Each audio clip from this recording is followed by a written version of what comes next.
Good day mga ka-GT. Ito nga po, siyempre tayo na arkila para mag-drive at magbakasyon dito sa Storm City. At ito na po, pinakita ko na po sa inyo ang aming pag-i-stayan. At yan po siyempre, facility dito. Marami pong kwarto rito pero ang dami pong bed sa loob. At siyempre, kasya na po kami. At siyempre, hindi ko naman po parang banggitin kung sino yung nagpapadrive sa akin, basta sa akin. Tawang gawa to kung bibigyan ako, okay lang. Pero ito yung isang alternate route na aking hanap buhay. On-call driver ang tawag po sa akin dito sa Pilipinas. At ayan po, syempre, ang labas ng Storm City. At mamaya-maya lang po, maglalakad na po ako papunta ng Burnham Park. At ayan po, binaba ko po yung isang way na para hindi ako mahirapan. At may coffee shop dyan po. Ito po ay sa may Burnham Park lang din po. Hindi ko na po alam yung hotel dito kung anong pangalan. Basta nito po kami na di stay sa magandang hotel na to. At kita po yung Burnham Park na rin po. Tumawid na po ako para pumunta ng Burnham Park at magtatanong po ako diyan sa mga kapulisan natin ng Baguio. Salamat sa inyo sa pag-entertain sa akin. Nilakad ko po yung dati ko nilalakad pang nag-walking. Ang pader po niya may harang na yan ay yung pong lakaran na oval na pwede ka mag-jogging. Ngayon po, Burnham Park na po yung playground. Siyempre, papakita po bida. Ang bida po si JT, Jan Tabales, nakabili Amore. Na tempo, Burnham Park na po. Nakasalubong ko po siyempre ibang mga taga rito. Diyan po siyempre, napakaraming tao. Ayan na po yung bilihan ng mga mangga, kung ano naman pagkain dito yung street food sa Baguio. At dire-diretso lang po ako diyan. Pupunta po ako sa police station. Sa police station, hindi ko na po pinakita kasi nagtanong na naman po ako kung meron pa po ba na extension ng coding dito sa Baguio. At sabi nila, inalis na raw yun. At wala na extension. Stay na lang daw kami sa hotel namin kung saan kami naka-stay. Dahil bawal naman po yung sasakyan na coding bukas. At yan po, ikot po ako dyan sa Bernal Park. At after ko niya sa pag-ikot ko po niyan, inabot na po ako ng hapon dyan, ng gabi, pag-iikot. Siyempre, kasama ko na po yung pinagdadrive ko. Ako lang po kasi may alam ng Baguio, kaya ginagayad ko po sila. Hindi ko na po sila pinakikita ng palagi. At ayan po, siyempre, pumunta po ako sa marking nila. Ayan, ang Baguio sign at naglaad naman po ako sa Burnham Park. Kahit mainit, napakalamig po dyan. Marami lang po. Magagabi na, ayan po yung una kong punto sa Baguio. Pagkarating, ayun po yung ginawa namin. First day of, Baguio, syempre magpapakita naman at magpapakita ng JT.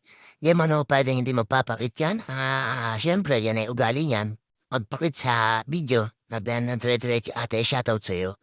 Gusto kong banggain yan dalawang yan kasi ang ganda niyan. Kaya lang hindi ko nabangga ako yung lalaki. At yan po, nanibago po ako na meron na po pala ditong ice skating at saka yung mga palaruan parang carnival. Napasok ko po ito. Ayan. Meron pong bam conquer dyan. Dire-diretso lang po ako dyan. Napakaganda po. At kaya lang po may mamatikat ang bayad. Pero yung pagpasok, wala naman po. Sa mga rides lang po kayo magbabayad sa mga nandiyan pong puwedeng sakyan ng mga bata. Anyway, matagal ko naman hindi napupuntahan at meron pala po niyan dito sa may Burnham Park. After ko niyan siyempre, balik po ulit ako sa labas, paikot-ikot. Wala naman po akong gagawin diyan. At hindi naman po ako sasakay diyan basta pinakita ko lang po na meron po palang ganyan sa Burnham Park. At ayan po, tapos po doon punta pa ako diyan sa may playground. Ayan po, para sa mga bata talaga yan, marami ho diyan mga taga rito. Naglalaro at tinapos na po kami ng gabi, ayan.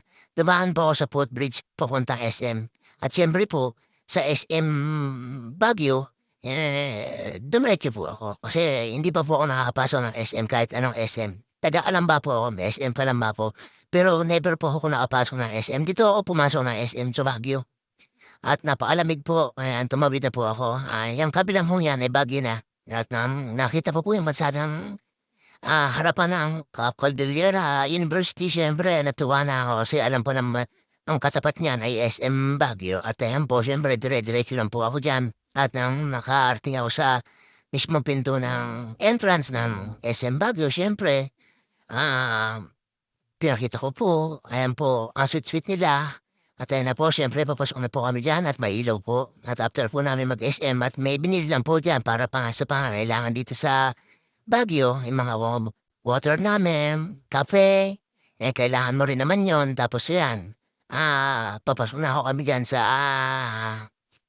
SM Baguio. Kaya pinakita ko po at after po niyan siyempre pagpasok po naman po namin sa SM Baguio, nakaparig naman kami. Tanaw naman po ang buong Baguio. Pagdating niyo po sa ibabaw sa SM Baguio, ayan po yung makikita niyo napakaganda po ng view ngayong gabi diyan sa SM at napakalamig po sobra. Sobrang-sobra po lamig ngayon. Kanina po crowded kasi maraming tao, pero ngayon sobrang lamig po talaga. At siyempre ayan po magpapakita ang bida nasa loob ng grocery. Yung mga kasama kong pendrive po hindi ko na po pinakikita. Nahiya naman po ako. Siyempre, ang JT sa alam niyo, ito gusto, tribe, gala, at ayan po. After po niya, dumaan kami sa Session Road para pababa po kami. At hindi na po mag-alakad kasi iniwan na po namin sa hotel yung aming sasakyan. In-advise ko na maglakad na lang kami para mapil namin yung pumayag naman sila at ayan po, Session Road.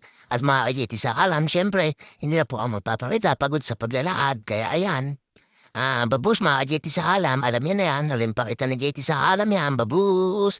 Bukas po ulit.